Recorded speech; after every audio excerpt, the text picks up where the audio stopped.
সকলকে জয় গুরু ও প্রণাম। ওং ব্রহ্ম পরম ব্রহ্ম কুল মালিক রাধাস্বামী দয়ালের চরণে শত সহস্র কোটি প্রণাম। আমাদের ঠাকুর শ্রী শ্রী অনুকূলচন্দ্র বলেন, জীবনে চলার পথে বা কোনো ভালো কাজ করতে গেলে বা সমাজের কাজ করতে গেলে বা দেশে বা দশের কাজ করতে গেলে সবার আগে একজন সৎ গুরু ধরতে হয়। তার সংস্পর্শে তার দেখানো পথে চলতে হবে। তিনি হলেন আমাদের পথপ্রদর্শক, উপদেষ্টা। ভালো ছাড়া মন্দ তিনি কখনো করেন না। এই গুরুকরণ এটা কিন্তু সেই বৈদিক যুগ থেকে চলে এসেছে, সেই সত্য যুগ থেকে, সেই রামচন্দ্রের সময় থেকে, সেই রামায়ণ মহাভারতের যুগ থেকে, সেই রাজরাজাদের যুগ থেকে কিন্তু এই গুরুকরণ প্রথা চলে এসেছে। প্রত্যেক রাজার রাজপ্রাসাদে কিন্তু এক একজন পণ্ডিত ব্যক্তি মানে গুরুদেব থাকতেন, হ্যাঁ, উপদেশ পাওয়ার জন্য। তারা সেই গুরুদেবকে ভক্তি করতেন, শ্রদ্ধা করতেন, বিশ্বাস করতেন, হ্যাঁ, কারণ তারা জানতেন সদ্গুরুর মধ্যেই ঈশ্বর বিরাজমান। বিপদ এই জন্য ঠাকুর বলেছেন, বিপদকালে হাত ধরে যে চলার কায়দা শিখিয়ে দেয় তাকেই জানিস গুরু বলে, অভয় পথে সেই তো নেয়।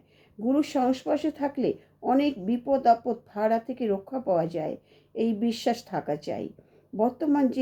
বর্তমান যে দুর্নীতি দেখছেন, যেসব খবর পাচ্ছেন, যেসব কথা শুনতে পাচ্ছেন, এর মূল কারণ কি জানেন? এর মূল কারণ হচ্ছে বাবা মা।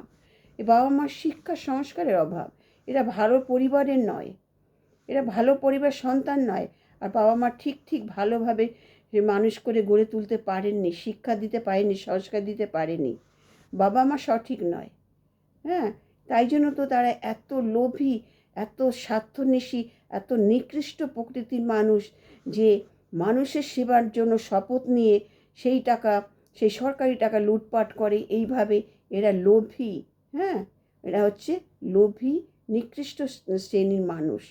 এরা কখনো দেশেরও দশের সেবা করতে পারে না, হ্যাঁ। কাম ক্রোধ লোভ এদের পরিপূর্ণভাবে এদেরকে গ্রাস করেছে। কাম ক্রোধ লোভ মোহ মদ মাৎসর্য এদের গ্রাস করে নিয়েছে। এরা মানুষ হলে বা মানুষের আকৃতি হলে কিন্তু মানুষ হওয়া যায় না, হ্যাঁ। এরা যখন শপথ নিয়েছিল চেয়ারে বসার সময়, তখন কি তারা কি শপথ নিয়েছিল আর কি করেছে এত বছর ধরে, সেগুলো দেখতে পাচ্ছেন তো, হ্যাঁ।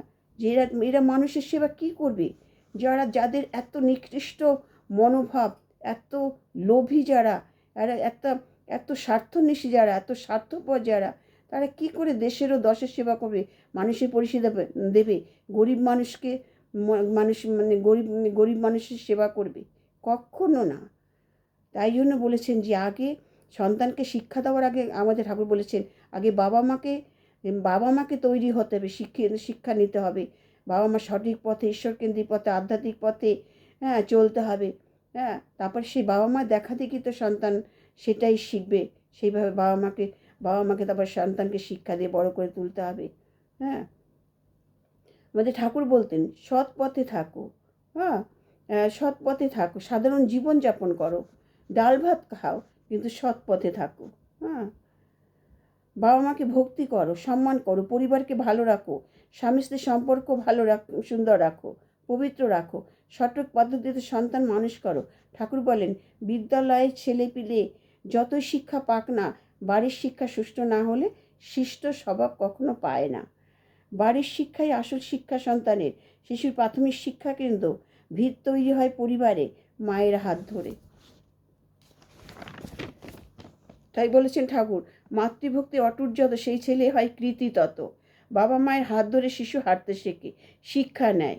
বড় হয়ে সে কখনো অসৎ কাজ করতে পারে না, বিপথে যাবে না, বিপথে যায় না। এটা আমাদের ঠাকুরের কথা। এই ত্রুটির কারণেই এই বিগত এই বছরগুলো এই যে আমরা যে দুর্নীতির কথা শুনেছি, এখনও শুনে চলেছি, হ্যাঁ, এই রাজ্যে যে দুর্নীতির কথা, অসামাজিক অধার্মিক কাজ, হ্যাঁ, লোভী কাজ, হ্যাঁ, যা কী বলবো এই সমস্ত এই ত্রুটির জন্য কিন্তু আজকে তারা এই ধরনের কাজ করে চলেছে, হ্যাঁ, এরা ভালো বংশের ছেলে নয় এবং ভালো শিক্ষাও এরা পায়নি। এরা নিকৃষ্ট শ্রেণীর মানুষ এরা।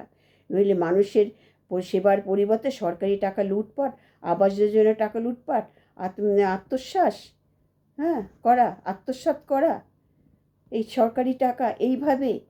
আর এরা এই পদের ব্যবহার করেছেন, এই পদটাকে ব্যবহার করেছেন, এই ক্ষমতাটাকে নিজের কাজে ব্যবহার করেছেন, এই ক্ষমতার অপব্যবহার করেছেন, এই অপব্যবহার করেছেন করে এরা এই 2 নম্বরই কাজকর্ম চালিয়েছে নিজেদের। এই ক্ষমতার অপব্যবহার করে ক্ষমতার জোরে এই 2 নম্বরই কাজকর্ম সমস্ত করে চলেছে তারা, করেছে। এখানে শিক্ষার অভাব মানুষের তাই ঠাকুর বলেছেন মানুষের যতদিন মানুষের যতদিন পরিবর্তন না আসবে, হ্যাঁ আসবে, ততদিনে রাজ্য দেশ কখনো পরিবর্তন হবে না। মানুষের পরিবর্তন দরকার। মুখ্যমন্ত্রী প্রধানমন্ত্রী শুধু ভালো হলে হবে না, হ্যাঁ মানে তাদের সাথে দরকার নাগরিকদেরও সৎ পথে হতে হবে, নাগরিকদের পরিবর্তন আনতে হবে। এই সমস্ত মন্ত্রিমণ্ডলী সকলের পরিবর্তন আনতে হবে। শুধু মুখ্যমন্ত্রী ভালো হলে তো হবে না, তার মুখ্যমন্ত্রীর যে সাঙ্গপাঙ্গ বা ডান হাত বাম হাতের লোক তাদেরও সঠিক পদ্ধতিতে সঠিকভাবে কাজ করতে হবে। তাদের মনে রাখতে হবে তাদের এই পরিষেবা আবার কাজের উপর মুখ্যমন্ত্রী ভালো মন্দ নির্ভর করবে। হ্যাঁ, প্রত্যেকেরই সেইভাবে সেই পথে চলতে হবে, তবে একটা রাজ্য সুন্দরভাবে গড়ে উঠবে, একটা সুন্দর এই নাগরিকরাও ভালো থাকবে, শান্তিতে থাকবে। সেই একটা সুশৃঙ্খল একটা আমাদের বাংলা তৈরি হবে। প্রত্যেকের সঠিক নিয়মে চলতে হবে, প্রত্যেকটা মানুষকে সঠিক নিয়মে চলতে হবে। হ্যাঁ, অনুশাসন মেনে সৎ পথে চলতে হবে। এবং মুখ্যমন্ত্রীর যে প্রোটোকল বা নিয়ম শৃঙ্খলা মেনে প্রত্যেকেরই চলা উচিত, যে মন্ত্রী হোক, মন্ত্রিমণ্ডলী বা বিধায়কগণ বা নেতা নেতৃবৃন্দ, নাগরিকগণ সকলকে কিন্তু সেই পথেই চলতে হবে। তবে তো একটা রাজ্যের সুশৃঙ্খলা ফিরে আসবে। হ্যাঁ,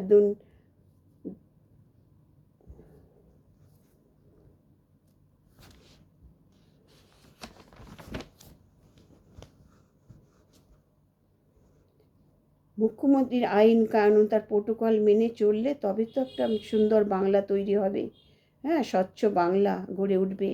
হ্যাঁ, একটা নির্মল বাংলা গড়ে উঠবে, দূষণমুক্ত বাংলা গড়ে উঠবে, দুর্নীতিমুক্ত বাংলা গড়ে উঠবে। হ্যাঁ, আমাদের এই মহানগরী কলকাতা, হ্যাঁ একটা সুন্দর কলকাতা গড়ে উঠবে। সেই সুভাষের দেশ, সেই রবীন্দ্রনাথের দেশ, সেই বিবেকানন্দের দেশ, সেই বিধানচন্দ্র রায়ের দেশ, সেই আমাদের রাজধানী শহর কলকাতা। একটা সুন্দর নির্মল ও সুন্দর রাজ্য গড়ে উঠবে। হ্যাঁ, এবং একটা সুন্দর কলকাতা গড়ে উঠবে। বন্দে পুরুষোত্তম, জয় শ্রীরাম।